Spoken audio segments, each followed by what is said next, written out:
Guess who I've got here, ladies and gentlemen? Thank you for tuning in on Thursday, 3 o'clock my time Pacific, and 3 hours ahead, which I know it's getting real late for you old timers on the East Coast.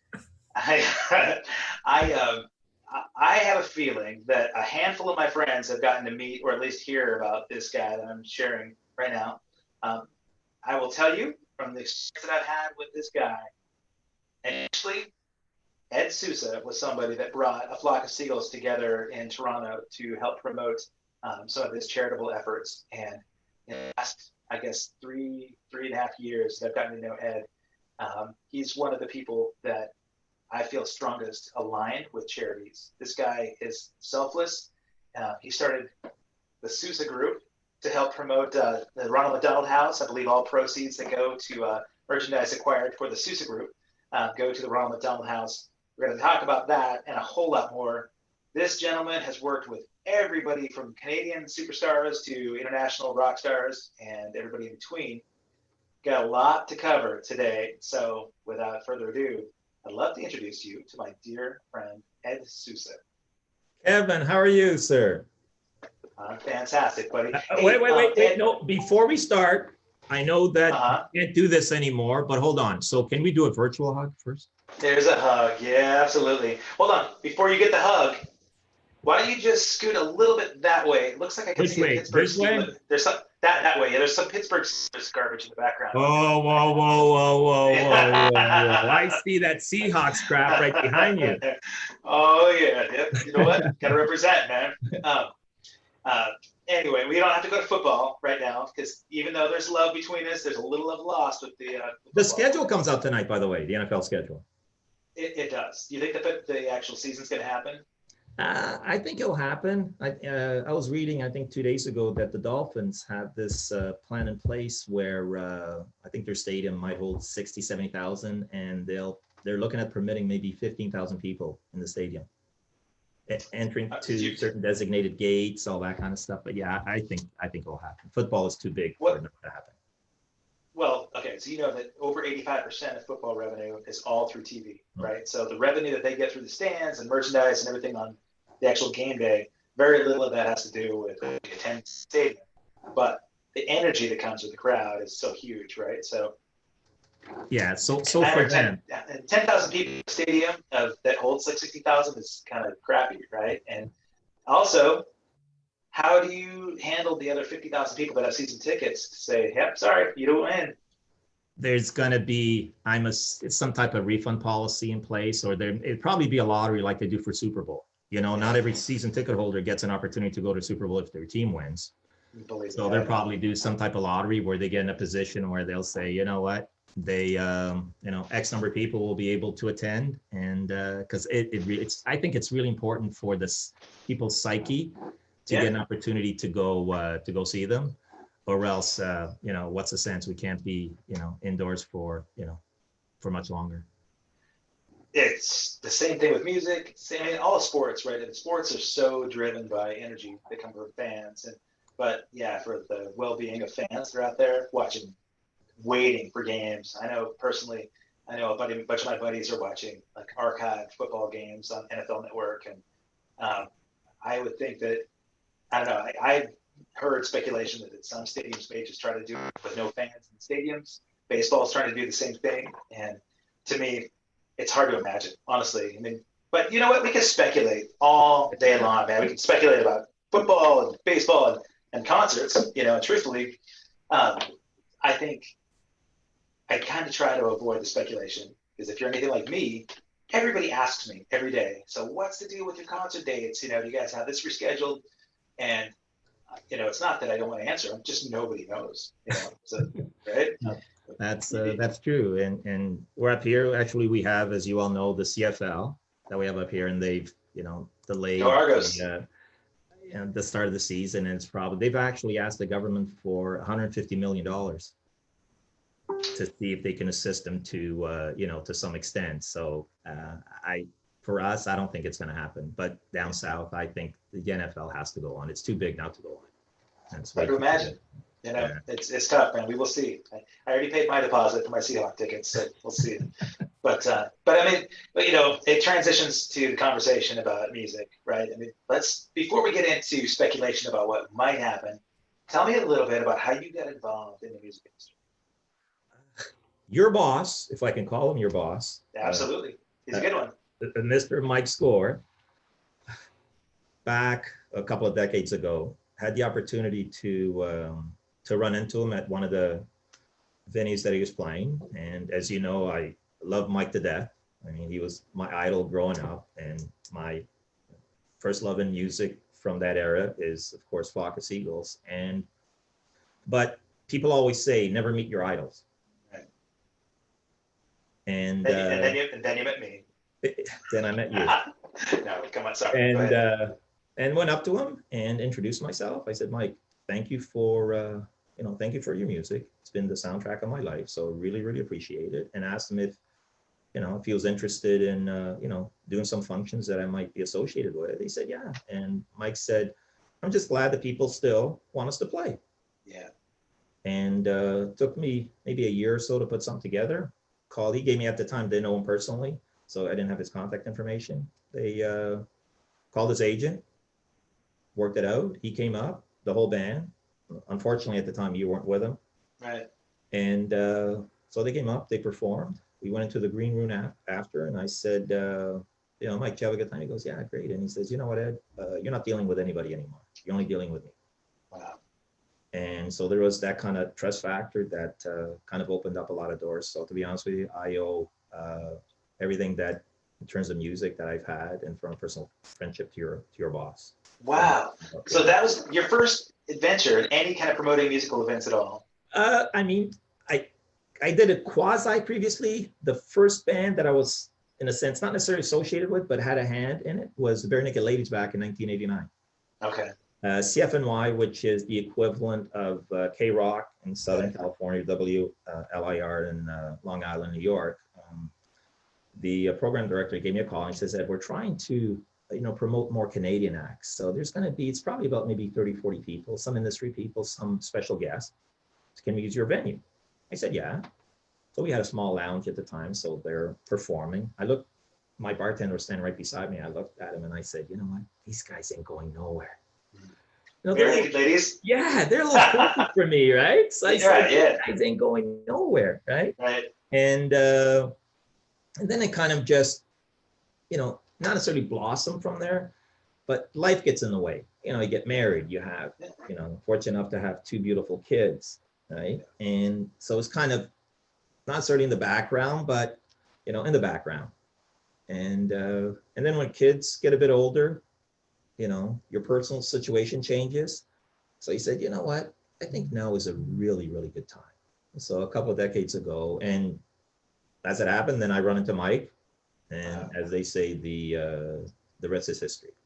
So if Mike is watching or listening, he knows how I feel about him. So I want to give him a tip of the hat to Mike. There you go, man. I honestly didn't know that story, which is very cool because I feel, forever indebted to Mike for giving the opportunities to do what we're doing, and to you, honestly, man. Some of the best experiences that I've had.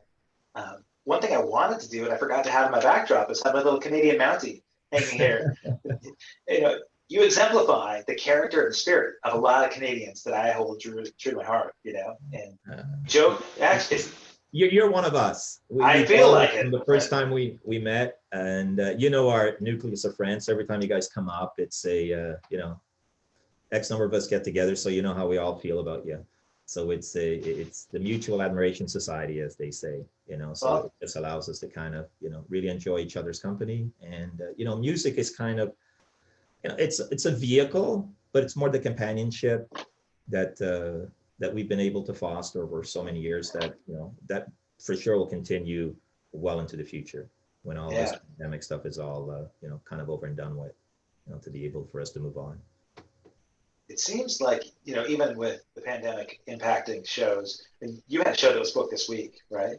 Yeah, actually we've already postponed 7 or 8 shows, including the ones that you guys performed last year for Ronald McDonald House, where we have, thousands of people coming. And this year we've actually had expanded the series over 2 nights. One night wasn't big enough to accommodate all. To give an example, this year we sold tickets to over 20 states that we sold tickets to, and it was over 2 nights. And all the bands you're probably familiar with. We're going to have a classic rock night on Friday night, which is going to include Harlequin, which had Thinking of You, major song, Saga, Worlds Away, Right. and Wind 'Em Up, and Honeymoon Suite, who's headlined their show for this would have been their 5th consecutive year. Okay. And then we added a secondary night, which is going to be an all ladies night. 3 Canadian bands, Images in Vogue, Strange Advance, who hadn't performed in 30 years. And of course, your good friend, our good friend, Gord Depp and the Spoons. Oh. And there's a story about how the Flock of Seagulls and the Spoons all kind of got together.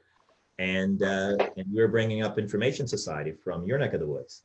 Nice. So that was going to be quite a bill. And unfortunately, we had to pull. But all the acts have committed to returning, so we haven't canceled. We've postponed the show. So that's going to hopefully, if your schedule permits, maybe you can come up and, Yeah, well, I'm a little open right now. Like a genie in the bottle. You mentioned his name, and instantly Gord Depp appears here on this conversation. Ladies and gentlemen, from a Flock of Seagulls and the Spoons, and it looks like from the room that has all the magic happening, Megan's bedroom, Gord Depp. I'm not sure that he can hear us right now. It looks like yeah, that was that was fun. And I'm sure you know the story how that all happened. We had the Spoons were performing for our first Ronald McDonald House show with Honeymoon Suite, and I called Mike. I said, Mike, I have this great idea. Yeah. So the Spoons are going to open up. So you'll come up. The Spoons will start performing Iran, and then after that song, Gord will literally yank out whoever's pretending to be you off the stage, and then he'll say, "Can the real Mike Score please come up?" And then Mike was going to come from backstage. Unfortunately, Mike said, "Ed, it's a great idea, but I'm booked for that night." And then we had we sold out the show. So I called Mike back. I said, "Mike, how about Sunday? What about if you come out on Sunday?" And he says, "Yeah, Sunday I'm available." And then I said, "I'll get the Spoons to back you up." And then he said, "Are they any good?" And I said, "Yeah, they are like really, really good." And they have performed together in the same bill back in 1982, the Police Picnic, with Talking Heads, Joan Jett, and on and on and on. And so they, backed up Mike. And then, as they say, the rest is history, because Mike then really found out how good of a player Gord was. And when he was looking for a new guitar player, he contacted Gord. And as they say, the rest is history now. So it worked out really, really well. I love it. I love it. It worked out really, really well to get all that, all that done. But that's how, that kind of marriage took place between Gord and, Flock of Seagulls. Man, well, I'll tell you, he here, but Gord's face popping on screen is a nice sight to see. Yeah. Hey, Gord, I'm not sure if you can hear me. You can give me a thumbs up. Yeah. Hey, how you doing? There he is. Can you hear me? Yeah, absolutely. You got some gold records on the wall I didn't see before, Gord. I do. Yeah. I got one of those, the house dressers that when they do set design and stuff. I said, make them look like a rock star's house. No, absolutely. It's staged. All these guitars that aren't real. I've seen it. I've seen it, Kevin. Those are real. Yeah, that's and Ed, you've got quite a collection behind you as well. But tell me about your collection of memorabilia behind you. Actually, I don't know if you can see the one just over my right shoulder. That's actually Gord. That's one of the first performances that he did for us, or the Spoons did. Okay. And when I turned the big 5-0, I don't know if you can see it. So that's we raised money for Wounded Warriors. But it was under one condition, and Gord can attest to this. I told Gord, I said, you know what? You guys can perform for my birthday under one condition. You have to play Iran. Oh, nice. And he called me up to sing. So yeah, he didn't want to sing one of our songs. He didn't want to sing the song. I want to have a Spoon play, but I want to sing a Flock. Yeah, so I said, nope. It has to be Iran, or it's going to be a different band. right? Ah, man. And just above that is actually we do a lot of work with our wounded warriors. So we put a campaign on every August, and we raise thousands of dollars for Wounded Warriors Canada. And I don't know if you can see just so over my right shoulder, Foreigner, which was one of the bands back in the late 70s that had the keyboard influence that I really fell in love with. Nice. Them and the Cars were the ones that kind of started that, for me personally, genre. Before that, I was kind of into lumberjack rock. BTO. Oh yeah. Was literally, at 10 years old was the first band that I was in love with. And then is that what they call it in Canada? Is lumberjack rock? Yeah. Okay. So BTO, they had, and just because of their look, so they're kind of known as, that kind of genre, lumberjack rock. But okay. And then it kind of segues. Yeah, they were wearing like plaid shirts and stuff like that way before the whole grunge movement, right? I forgot they're Canadian. That's right. They're Canadian band. They're from just north of you. They're from Vancouver. Originally, Randy Bachman's from Winnipeg, but then they were formed out in Vancouver. Gotcha. Okay. At those formative times, the only band that I knew about from Canada was Rush, right? It's Rush and Triumph. I was a big Triumph fan growing up as well. So, Gord, we talked about it a little bit in the conversation you and I had about your formative years of playing music, but did you have like guitar heroes that influenced you back then? Like, I mean, as a kid growing up? Yeah, well, way at the very beginning, I'll tell you, the first guitar player that I noticed like that as a kid was, I would say, his name escapes me right now. Richie Blackmore. Oh, wow, yeah. Richie Blackmore. Before I even discovered Hendrix or anybody else, he was the guy for me. And I still think he's incredible. Just that fluid thing he has. And I'm just listening to some of his stuff, things we do in isolation, right? I go back and binge watch old TV shows, and I listen to old records that I haven't listened to for a long time. I've been listening to old Deep Purple. He's still incredible. Yeah. And then Steve Hackett of Genesis. Yeah. Steve Hackett was a cool. big, and that kind of got all my texture stuff started, The guitar doesn't just have to be a guitar, right? It could be layers of sound and unearthly kind of things, and he kind of got me in that direction. Nice. And so you were talking early, Ed, for you said early formative years, like BTO, lumberjack rock was the stuff you were first into. Yeah, but at 10 years old, right? I mean, granted, there wasn't too many options back then. There were, maybe a little heavier stuff. And then when Foreigner came out with Feels Like the First Time, and then the Cars, which were instrumental in kind of my musical evolution. Okay. And then I kind of fell into the, of course, our Canadian Beloved Spoons, and then Human League, and then Telecommunications was actually the first song that I'd heard from Mike from A Flock of Seagulls. And then when Iran came out, and then that was it. Yeah. Have you, like some of these other bands that you were a big fan of, Cars and Foreigner, have you worked with them or met any of those guys? Yeah, like actually again, I don't know if you can see that, maybe I'll turn it over this way. Like had an opportunity to work with them a couple of years ago at one of the casinos where we brought up all our executives for one of the functions that we were having, had the opportunity to meet them. Unfortunately, not, the original guys. But Kelly Hansen's a hell of a singer, man. That guy is incredible doing the Foreigner. The energy that he has. I mean, at the casino, which were actually at the same casino that you guys had played with the Triple Bill, the Spoons, you guys and Men Without Hats back in November. He literally flew or walked every step at that casino constantly. Yeah. And he's in great shape, and he's got quite. Was it Hurricane that he was the? That's right, singer for Hurricane. Yeah, he was the lead singer of Hurricane before Mick Jones took him on. They got all sorts of. Was Mick playing this gig with you, or is it with that you went to? No, with Mick, it's a hit and miss. Yeah, they never, the fans are never told ahead of time if he's going to be there or not. If he is, it's kind of a surprise, and if he's not, the show still goes on. I've seen them with the sound. I've seen them with and without Mick, but Kelly every time. Never got to see him with Lou Gramm, but. Mike Score has been playing. He's done gigs with Lou Gramm. The first time he played Madison Square Gardens, actually, just before I joined the band, he played with Mick or with Lou Gramm. But Gord, we got to get down there so we get the Madison Square Gardens gig happening again. You know what? I'm just so happy to see your face because you know how much we miss playing right now. Yeah. And if like other people don't know this, but You were one of the first people to make me feel really welcome in the band. You give me the big hug, as you always do. And we got to show people, give me that look when we're on stage, and I turn around, and you're drumming. I pretend you're drumming. You give me this look like, yeah, everything's good. That thing.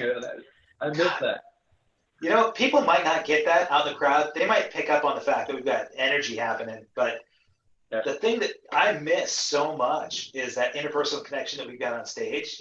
It's having Ed there too, because Ed's side stage on every gig we do. So it's like he's part of the band. Do you see this? Oh! Do you see this?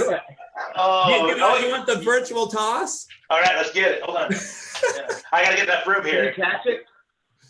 Yeah, I can try. Go for it. Are you ready? Yeah, I'm ready. Because you know how it's thrown, right? You always say so that it turns the opposite way, makes it easier to catch, right? No, don't do that. You just gotta lob it. No spins. Are you ready? Are you ready? I'm ready. Okay, there it goes. Catch it. You got it? Oh, yeah. Did you catch it? I missed. It's a little over my head this time, buddy. Sorry. Yeah. I had my hands full of my Sousa cards here. With your, by the way, tell the everyone who's watching and who's listening, you had a good question there, but I think it was about an emotion, correct? Don't give away the answer though, because you're on it. Yeah, you can give away all that stuff. No. Pick up Sousa the cards at thesousagroup.com. Yeah. All right. Yeah. All those proceeds, they go to Ronald McDonald House as well. Yeah. Now, what I did bring for my Canadian brothers, I brought a hockey puck out to share from the Americans, actually. And I felt like this is as close to family bonding we can do, right? So hockey pucks and my Sousa group stuff. But I need a spoon shirt. They, I don't know if you heard, they announced today because of the NHL, they might, not to say it's going to happen, is that, how they're trying to find a central location, maybe all the teams can play. Toronto might be the location. Oh, so they all come into one location, right? That's Travel. kind of an option that they have on the table instead of the traveling. So it's similar, like I think the Major League Baseball, they're looking at Arizona to be kind of the hub where all the teams would go stay 3-4 months and play. So that could be one of the options that they're looking at. So all the teams. That'd be good for us, eh? Yeah. So you'll be in heaven, Gord. Gord is so active in sports. This is just I'm working on it. Hey, I want to play a little bit of your game there. I wanted to have some 80s trivia. Oh yeah, all right. Here, let's ask a question. Just pull out a card. Pull out a random card. Okay, You got it. Good call. Have you explained how this was put together? Yeah, actually, Mad Design. I don't know if Eric and Melanie Giles is watching. So we kind of reached out to a lot of individuals that we know, including the two of you, to submit questions. Mike Score has a question on it. Clive and Andrew from When in Rome. Nick Richards, Jean-Marc. Quite a lot of artists have questions on it, and it was, instead of just playing cards, we just wanted to make it, a little more fun. So that's how that idea came about. But Melanie Giles from Mad Design was the one that was instrumental in getting that. Let's do it. Let's do it. Well, here's the question right here. Look at this. So you can read. Yeah. Oh, it's one of yours. Oh, it disappeared. I can't see it. All right. Can you see it? Can you read it out? Yeah. It says, Kevin Rankin from A Flock of Seagulls says, Room to Move by Anna Motion was on the soundtrack of this 1988 Kim Basinger, Dan Aykroyd comedy film. Who was the first guy? Dan Aykroyd, your local, or Kim Basinger. Kim, the beautiful actress. Yeah, from 9.5 Weeks, Kim Basinger. Oh, Basinger. Oh, okay. Yeah. So you just stumped Gord with your question. You know the answers, right? You can't say. Don't give away the answer. They have to buy the cards, Kev. Okay, yeah. No, okay, another one. Give me another one. We're good. No. You can Google that. I can't give you any answers because that's right. Yeah. No, don't. But it's a cool thing because you got trivia and you got the ability to play cards. It's a good thing to keep working on while you're in a pandemic and you can't go on the road, right? So, and you can support a charity at the same time. So it's a win-win for everybody. Okay. So speaking of being on the road, Gord, you were part of this whole thing, and this is I'm proud to have been a part of this. We had a show in Phoenix, Arizona, a year and a half ago on tour, and set up the venue. I think it was trying to think of the name of it. When John McCain passed away. Same day. Same day's funeral. That's right. and who was also an Arizonan, right? Yeah. But we were playing this beautiful venue, and backstage they had this incredible collage of all memorabilia, posters and logos and stickers. And Ed, as anyone that knows him, is always in this position on his BlackBerry, just constantly flip, swipe, type. And so Ed's head down against this wall. It was the perfect setup for let me see if I can share this picture. It's Ed. Now I think Ed, you've used this on a variety of different avenues. Let's see. Where can I find this picture? Anyway, Ed, you've used this on your including, and perfect segue. I think you're doing really well at this, Kevin. You're giving us ample opportunity to move from, to slide on over. As you all know, the Spoons just released their new video to New Day, New World, where that's right.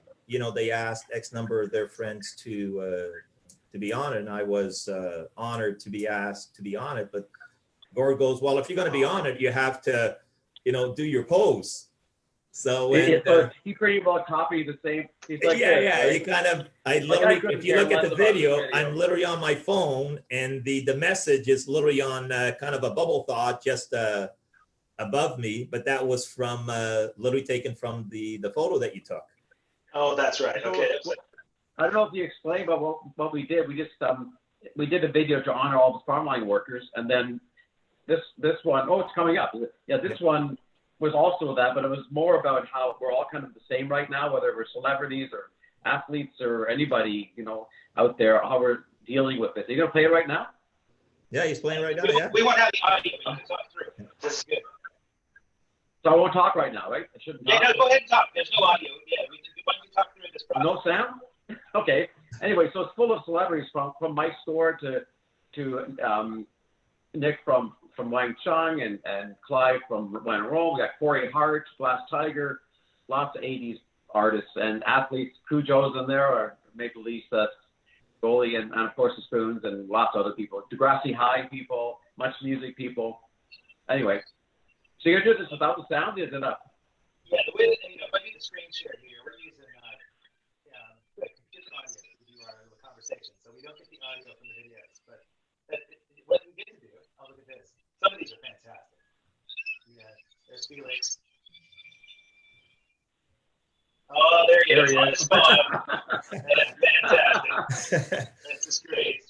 I'll go ahead and talk a little bit about this and just say, Gord, you're the director of this video. I also worked with you on the other videos that you had that came out with the record, right? On this entitled New Day, New World. Real creative way to just tackle this last minute, right? Where the pandemic is really affecting a lot of people. Paying homage to the people that there's your beautiful bride right there. All these people that are working as first responders and emergency realm. This is a great opportunity to kind of give thanks to them. So it's timely and really appropriate, that you pulled this out for them. So it doesn't have to be scary. There's Michael Williams. Nice. I love it. Yeah, you got a lot of good friends here that chimed in. I know we got Mike Score coming up. Oh, look at this. right. And the sock. Yeah, the sock. Nice. Oh, that's great. That's your mayor, Niagara Falls, huh? Right. Degrassi High. Oh, it's so good. It's great that they got so many kids involved here. There's Cujo. Oh, yeah. The hockey pros. We have some Olympic people in there as well. Other athletes. All walks of life. There's Mike. Mike. I know that guy. Nick. This guy looks like that Canadian actor. Get Naked, if you know her. Yeah, of course. There's Alan Frew. Glass Tiger, Alan Frew. Yeah. There's Steve Anthony from Much Music.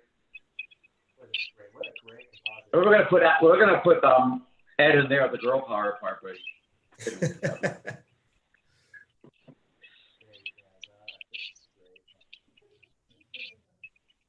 Who's that? There's the director of the movie with a little cameo. That's him. Very nice. guys have had your films like all over the place, right? Not just this video, but you got like I think. Yeah, I can't really hear you right now. I have to wait till the video stops, I think. Okay. Okay. How's that? So yeah, you've actually had some films like picked up in film festivals, and your director's really gotten mileage. Yeah, well, this was kind of done from home because we're in isolation, so he just did this at home, and we just sent him footage, and we had everybody do their cameos on iPhone, but we did a video with them, a proper one, end of last year called First and Last Time, and it's been over 40 film festivals around the world, from Bollywood to Hollywood to Cannes in France, Berlin, Vienna, everywhere. And this one is actually being shown as well for different reasons, because it's kind of, a hopeful view of the future, and it's kind of, a nice message to have out right now. So, yeah, but these things we're doing to keep busy right now, like you're saying, what are you doing? We can't. I'm not in the mood to make a new album, so we're taking our old album and doing as much as we can with it.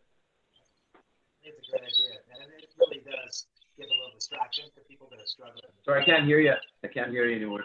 It gives a nice distraction for people that are going through the pandemic. It's been time for them.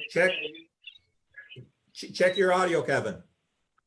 Yeah, you can't hear you. Is that any better? That's better. Yeah, I think because I was playing something in the background there. Sorry about that. Yeah. I don't know if you could tell what I was playing. Actually, I found a classic Bull Mississauga show with a flock of seagulls playing. So I'm going to share just a little bit of this. Before I do, Gord, I had gotten into a little discussion about this work that Ed's been doing for Ronald McDonald House and the different charities. This one in particular was just the day after. I think we did the Casino Rama show, and actually we did 3 nights. We did Casino Rama, then the next night was Spoons Night, where we had a little surprise private night for Gord's wedding reception, right? Yeah. And my beautiful opportunity to play drums for the Spoons, which was freaking amazing. Bucket list item. And then the next night we had it where you had your VIP event, and our intimate session. And that was for Operation Smile. Yes. Charity that Mike got behind. And yes. Do you want to talk a little bit about what those proceeds went to help with those kids? Well, with the cleft palates, so they and it's again Mike's favorite charity, and the reason that it's Mike's favorite charity, he told me, is based on the fact that he sees the like instantaneously the change that takes place. So if you're donating money to, let's say, the American Cancer Society as an example, the change may take effect 10, 15, 20 years later.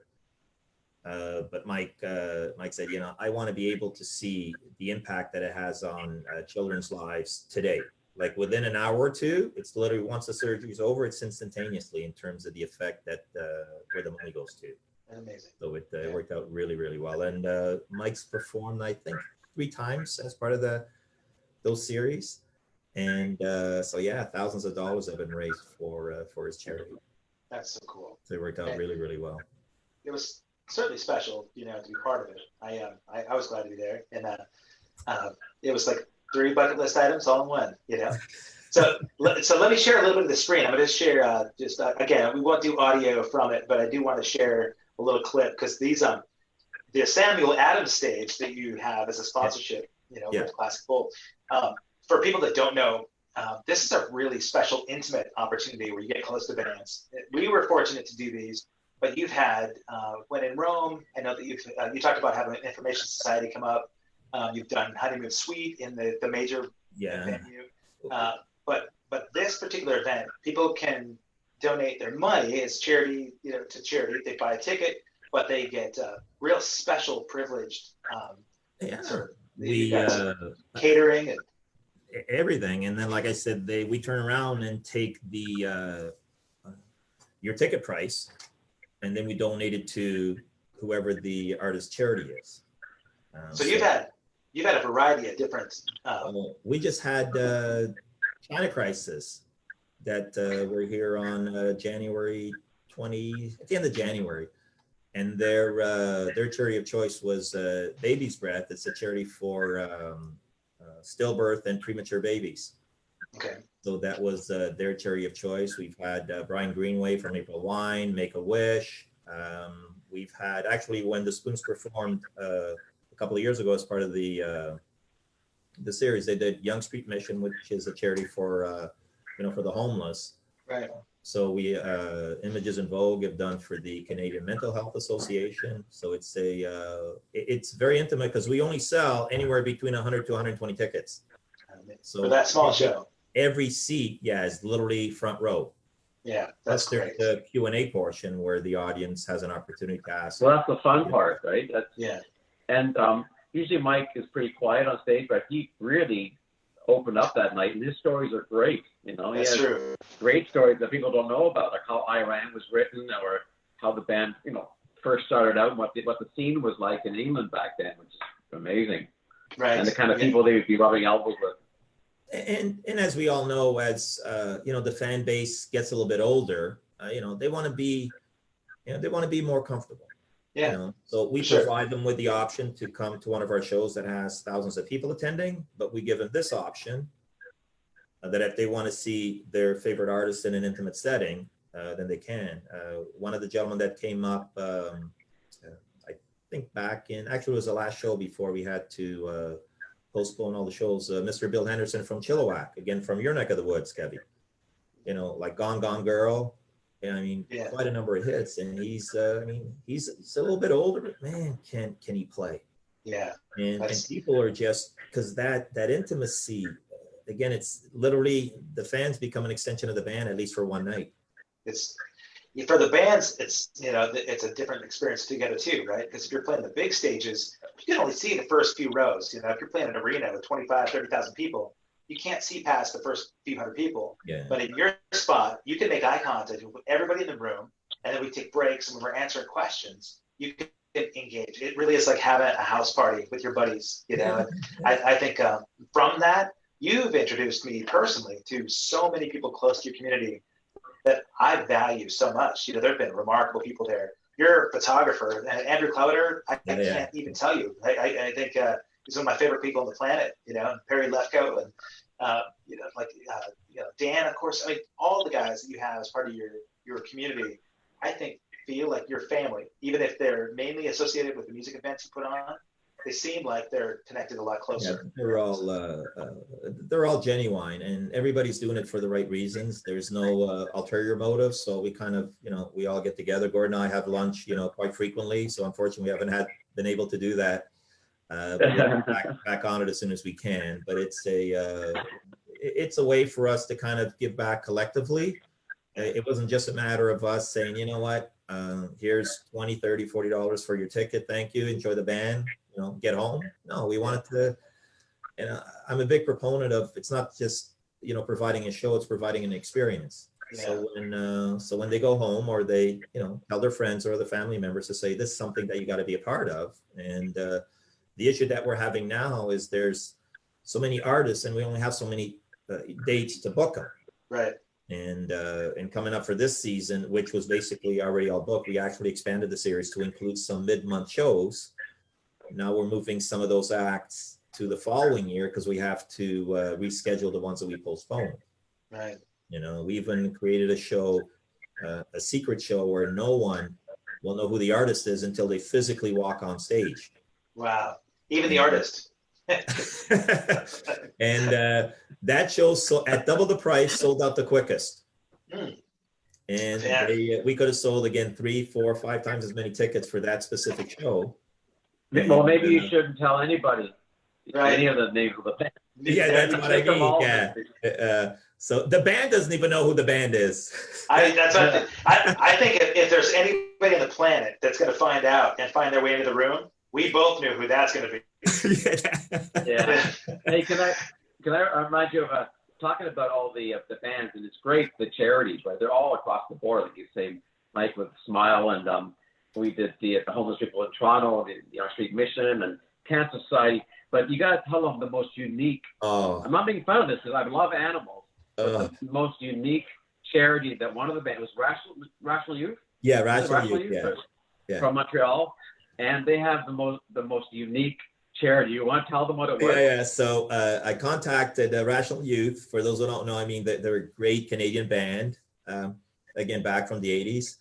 So they I call him up, Tracy Howe. So I said, Tracy, are you interested? He goes, yeah, Ed, love to do the show, right? And I said, Tracy, you have one job to do. And he goes, what's that?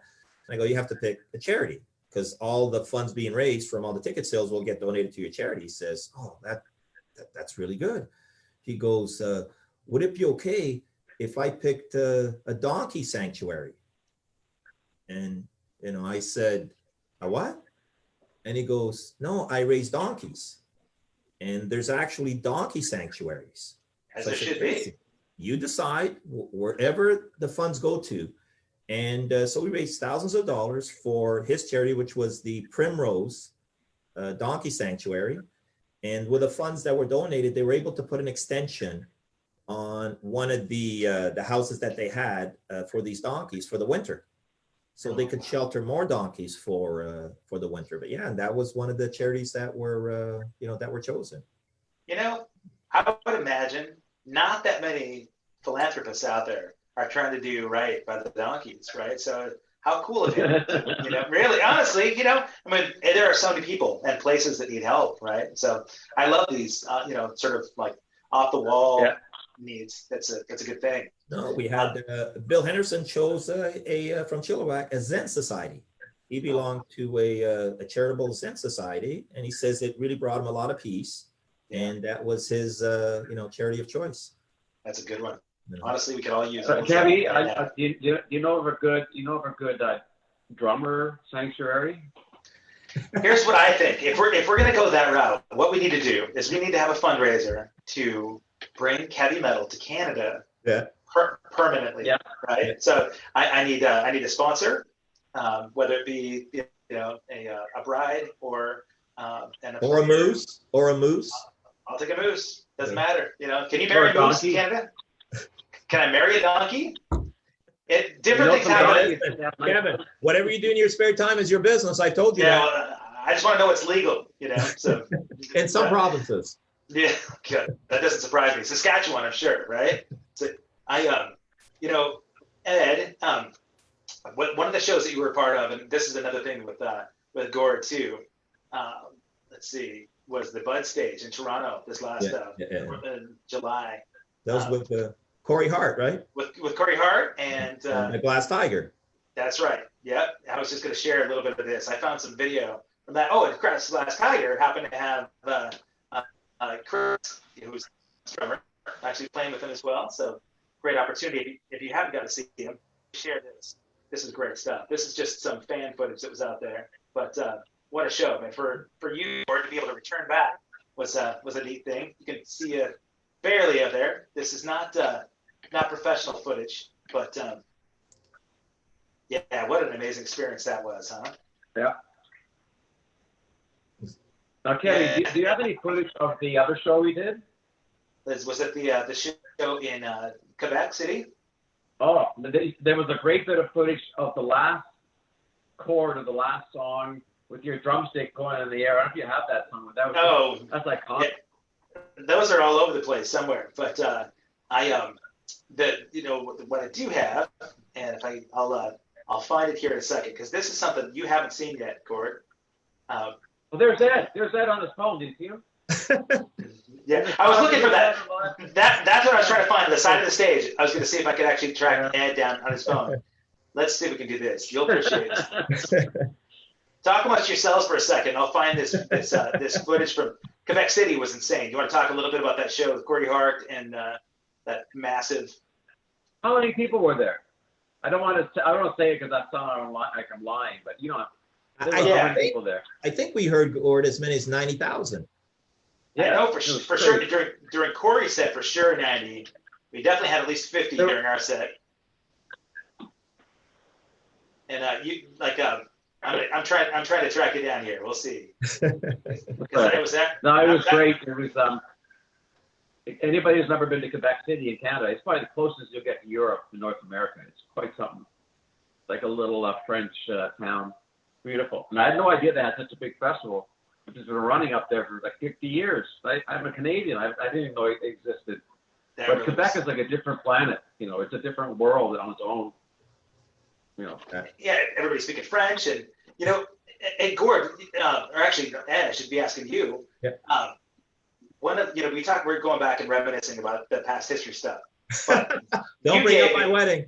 No, you have to. No, this is something that this is a touching moment. If we're going to be making videos and movies, we got to talk. This is made for TV, man. So give us the background of the story. So, oh my God, this 1984 to be exact. So my best buddy graduated high school, and then he went back to Asia to go to university. So he, back then, he kind of wrote me a letter and he said, Ed, why don't you come spend the summer here?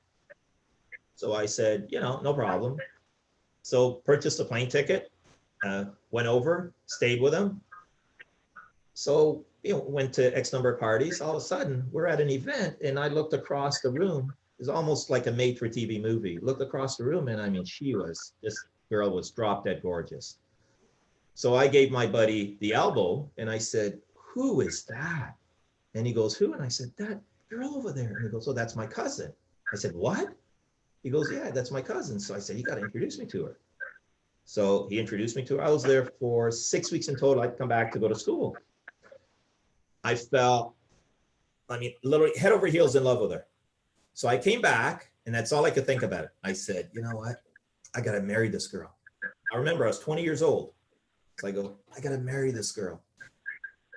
So booked a flight to go over for Christmas and New Year's to propose to her.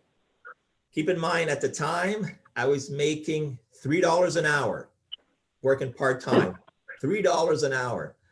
So I purchased, engagement ring was about, I think, $1,500, all I could afford. And the plane ticket to go over the holidays was over $2,000. So excited, couldn't wait to ask her to marry me. Get on the flight.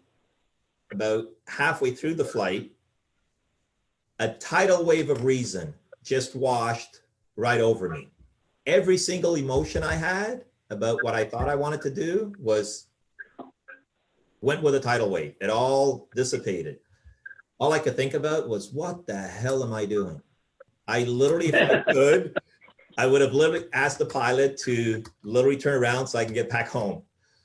So she was waiting for me at the airport with my buddy, X number of other family members. So, and I said, how in the hell am I going to handle this? I don't want to get married, right?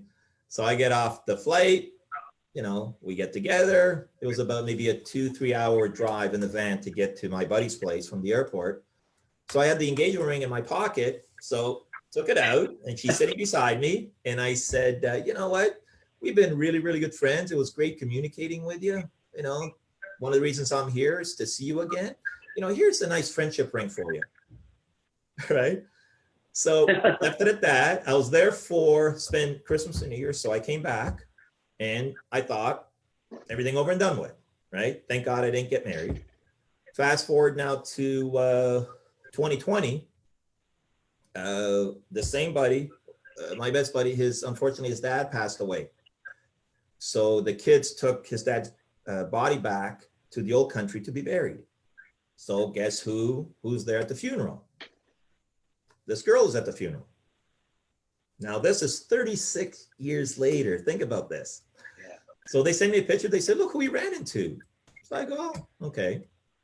2 days later, I get a friend request from her. And then we start communicating. And then she sends me the picture of a ring. So I said, like, what ring is this? And she goes, the ring you gave me back in 1984. I still wear it. Huh? 36 years later. I said, what? She's happily married, has 3 kids. But to this day, 36 years later, it kind of came full circle and we hadn't communicated since 1984. Unbelievable.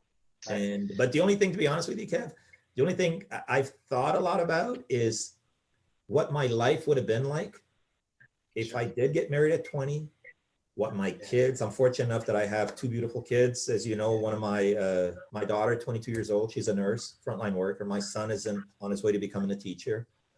And, the nucleus of friends, including, 2 of my best friends right here. Like, the only thing I thought about was, what would my life been like? Sure. And that's why I think it's so important that regardless if you're 10, 15, 20, 30, it doesn't matter even at our age, every decision we make is very, very impactful. Absolutely. Regardless what it happens to be. But I when it happened, I was like, it was kind of out of body experience that I said, oh my God, 36 years later. When I saw that ring, I'm like going, what? You know, and so it was, it was, to be honest, it was surreal. When I was contacted, it was like literally surreal. And we communicate now on a, you know, on a regular basis. You know, but that's the story about getting married at 20, how I was head in love, you know, with this girl, and within, you know, flight that I think was going to take 12, 16 hours, literally halfway through, it just, all those emotions were completely. Ed? Yeah. Ed, all I can say is that the stewardess on that flight must have been really good looking. Yeah. You know what, Gord? They weren't as good looking as what we encountered at the Honey Club in, was it Boca Raton when we were there? Remember that one? Yeah. You still have a record there. Gord, why don't you tell Kevin that story? Wait, before we go to that story, I don't want to leave the conversation of the ring before I bring up, this is a great segue. Our dear friend Ferry Lefko put together a poem about the ring that he just sent me. So I'm going to go ahead and read this to you. Let me have you guys mute your camera or your phones for a sec, just to make sure, because we don't want to lose any of this. This is Perry's beautiful words, okay? Now that you painted the picture, when I received the photo of you wearing the ring, it brought back memories of us 36 years ago in the spring. The sun was shining, the water crystal blue. When we met in Portugal, right away I knew. I was a Canadian, revisiting my place of birth, and there you were, the most beautiful woman on earth. Your skin was golden, your eyes azure. The chemistry was instant. It was oh so pure. When we made love, it was the real thing. I knew just then and there, it wasn't just a fling. I felt something strong when it came time to say goodbye. I knew you felt it too when you started to cry. I held you tight and reassured you I'd be back. I'd return in the fall with something I planned to ask. So I bought a ring because I already knew we were soulmates. I felt you knew it too. Everything happens so quickly, but life can be like that. When you meet someone special, you know it's time to react. I bought a plane ticket and everything seemed right. But a few hours into the trip, I started to experience fright. When I was ready for marriage, suddenly I didn't know. It's like I was holding on to you and now I wanted to let go. So I gave you the ring as a kind of friendship, but I knew full well that was the end of our courtship. You married and had kids. I did my own thing. And yet all these years later, there's the memory of the ring. Perry's incredible. He's such a great writer. Yeah, he really is. He's an accomplished author, but the fact that he took your story and made something creative out of it, it's fun. It seems a little Dr. Seuss now that we hear the story, right? Yeah, that's like a really long Hallmark card. But you guys could probably both get royalties off. Yeah, that's right. That's right. It starts out good, but the end of it, it's over. Yeah, the way all Hallmark stories are, right? So no, not yours. It's like not I yours. love you, by the end of it, I'm leaving you. Yeah, that's right. That's right. And tell me about this. I had no idea you led such a crazy life.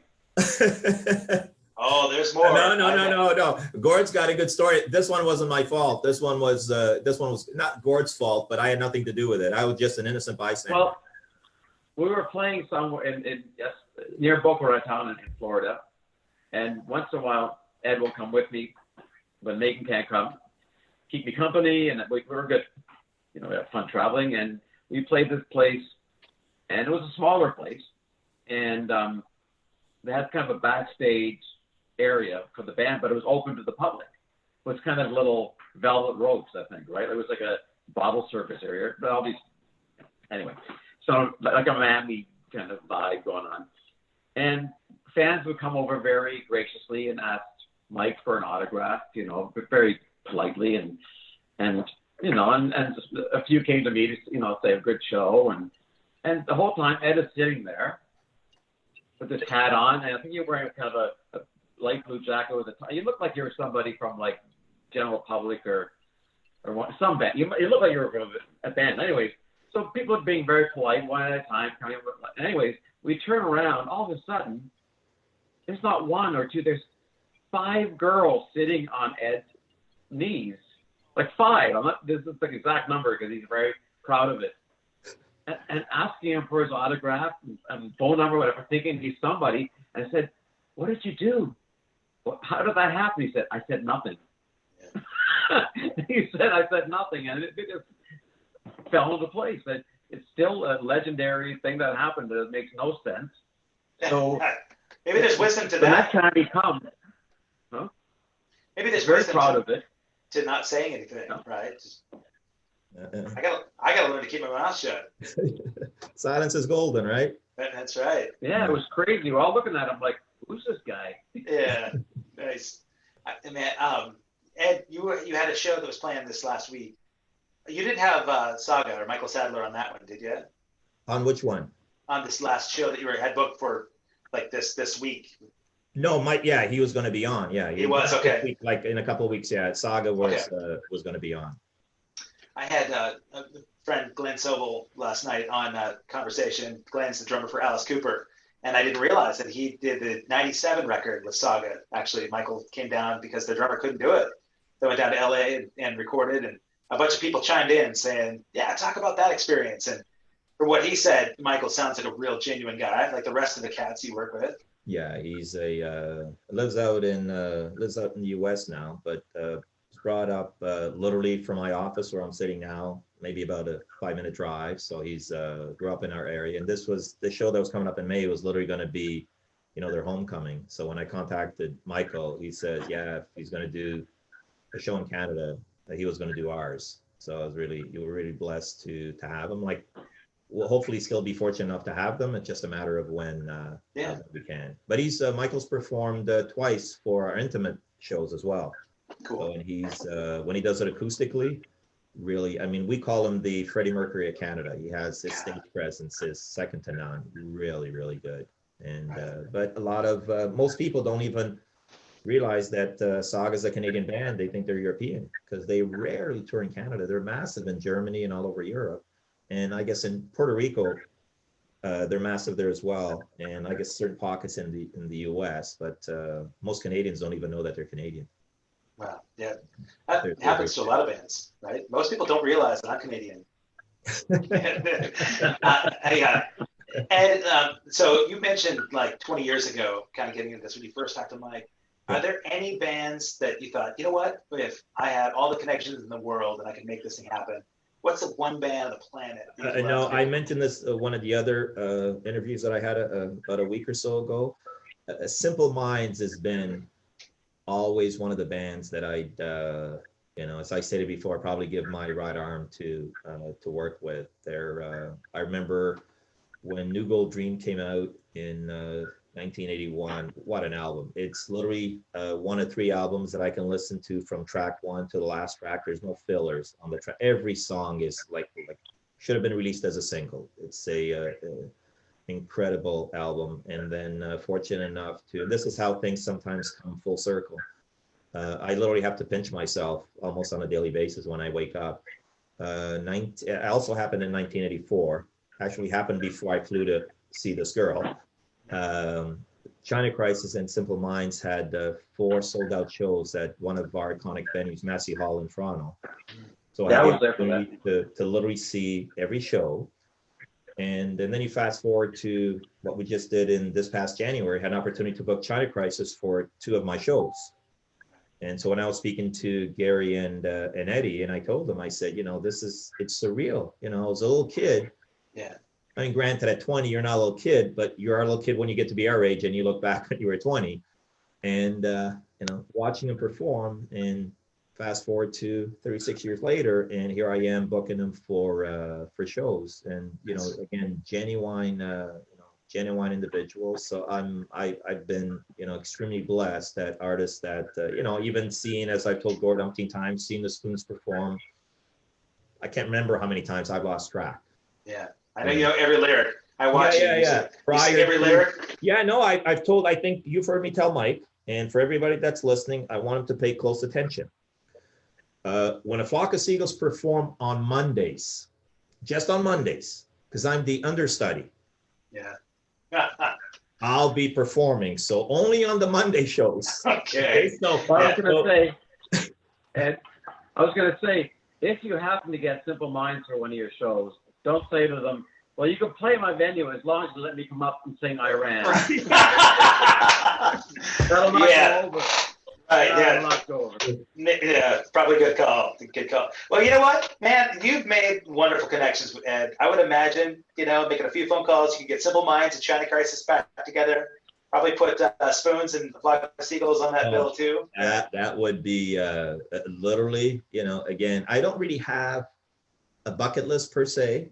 I'm just fortunate I take it. I don't look too far into the future because then you're missing what we're doing right now. Yeah. I think we have to, to kind of not necessarily live for the moment every time, but really enjoy the moment. Because if we, what's that old adage? If you, fail to plan, you plan to fail. You want to plan, but you don't want to plan, a gazillion years, especially considering what we're going through now. Right. But so I appreciate every opportunity that, that I've had. But if that ever presented itself, can you imagine that triple bill, spoons, pocket seagulls, and Simple Minds? Oh yeah, I can picture Like that it. would so again, anybody that's watching this, if they could pass a message to either Jim or Charlie, we'll be waiting for them with your open arms, Kevin. Fantastic. I'll hug them. And I'm COVID free. I can hug them. I'm COVID free. Well, let's make that happen. I knew a guy that played drums for him for a while, Mark Shulman, who we should be conversing with soon. And I bet you he can connect those dots. He's out with Pink now, so he's kind of been occupied the last several years, But I will say that the next time we do get on stage, I know that the experience we're going to have between the members and certainly with the crowd and with you there, side stage, Ed, it's going to be, like the greatest time ever. Because I think we've just got so much pent up, nothing taken for granted, and your mention of living for the moment is key. We can look to the future enough to say it's going to happen again. And when it does, there will be nothing better. And I just can't wait for that to happen, man. I think our president, rest his soul, he passed away at 86, but he was a musician, played the saxophone, played in kind of the big band setup, and we had ample conversations. And he always told me, he says, Ed, live music is the oxygen to your soul. Yeah. And there's nothing that kind of gets the spirit moving internally than live music. And I think you're right. Once, within reason, once people have, a comfort level and just to kind of go out, just to experience that, those thumps, the floor vibrating, right? And just to be, amongst their friends, just to have those experiences again. I think music is one of those things that always brings people together. It doesn't matter, where you're from or whatever persuasion you are, that I think music is one of those things that has, and I think will definitely continue to do that. So we kind of long for the day when we can all get together again. I can't wait, man. I can't wait. You, before we wrap up, I just wanted to make sure that we can let people know how best to be able to support your efforts. And the music thing is so key. You talked about music being the oxygen to your soul. There's this synergistic sort of thing that happens between you and bands and fans and the charities, where it's mutually beneficial, right? So somebody comes in that pays money for maybe a premium ticket for the VIP sessions, also gets to support the benefit, but they really get an experience that is unparalleled, and then it does really great things for the charity. So how can people get involved, whether they, involve the charity, maybe find out more about your events? What's the best way for them to get involved? Fairly simple. They can, look me up on Facebook, and then our company's Facebook page, which is the Sousa Group, and where we hold our venues, which is at Classic Bowl, Mississauga, which is just outside Toronto. They can go on classicbowl.com, and on Classic Bowl's Facebook page, all the information is listed there, including all the the charity of choices that the artists pick. I think there's a massive synergy that happens. To give an example, Ronald McDonald House contacted me today just because of the pandemic. They're in need of funds, right, and they're having to drive to raise $387,000, so people can go on their site and make a straight donation. And if they want to get even more value for that, they can purchase one of our products, because we donate 100% of the proceeds to Ronald McDonald House, including the cards that that you purchase. And we have, X number of products, from the t-shirt that you're wearing, and X number of other products as well. So people want, again, instead of just making a donation, if they want to get some value for it, then absolutely they can do that as well. But I think that, and not just charities that we're involved with, charities that they could have an affinity to. You bet. If they, as I stated before, it doesn't matter if they have a dollar, $2 or $5, whatever. Every dollar makes a difference. So whatever they can do, that. So what we've done as a company is we kind of brought everyone together. So musicians come in, to perform. Fans get an opportunity to see their favorite artists, and then we turn around and donate the money to the charity. So it becomes a win-win for everybody. Win-win-win, man. Yeah, it's a win-win-win. And then we're going to, of course, continue to do it. It just, we're just kind of, like I do every day. I'm sitting currently in my office and just putting our plans together so that when, our company's permitted to open, that we're going to, try to get back into the swing of things as often as, or as soon as we can, in terms of bringing some of the acts that we've, postponed, and the other ones that we're working on. Like even this year, as Gordon knows, because the Spoons are going to be on our, on our major Ronald McDonald House show. And for those that don't know, the Spoons are celebrating their 40th anniversary. That's right. That's a big deal. That's huge. A major deal. Yeah. And so we're going to kind of put that on pause, because even though the show hypothetically could take place in January of 2021 or whenever, it's still going to be their 40th anniversary. That's right. So that's not going to change. And Gordon, they can get all the information about your 40th anniversary and the new dating world record and all that on thespoons.com. Is that right? Yeah, of course. It's funny. Just before you go, we all keep in contact with Mike's store and stuff, and we're thinking this is kind of like our 40th, right? But like Sandy said, let's just delay it by a year. Like this will be like a blip in history that we all have to get through, a very difficult thing. But I said, well, if we're going to start again, why don't we rewind and just go start back in the 80s again? Right. Just rewind. Hop in the time machine. Yeah, how would that be? I don't know. Be a nice distraction for a little bit, for sure. Yeah, I think some of us are kind of stuck in the 80s anyway. So it's about the same thing. There's nothing we can't do, right? Well, you know what? Honestly, being sort of having that opportunity to kind of put life on hold for a few hours and go back to the 80s, it's not a bad thing, right? Life was simpler then. And so, yeah, those will be my favorite parts about these shows, that we can just go, okay, no pandemic thoughts, no thought, then, the world. You're right. That's one of the things music does. Yeah. That's one of the things music does, right? You always say live in the moment. Don't think about the past, the future. When you play music, you're right there in that. And I'm joking about it. I wouldn't want to go back to the 80s to the life of me, but permanently, like you. Yeah. But to relive it every night when we do a big show like that, it's magic. Make believe. Yeah, it is magic.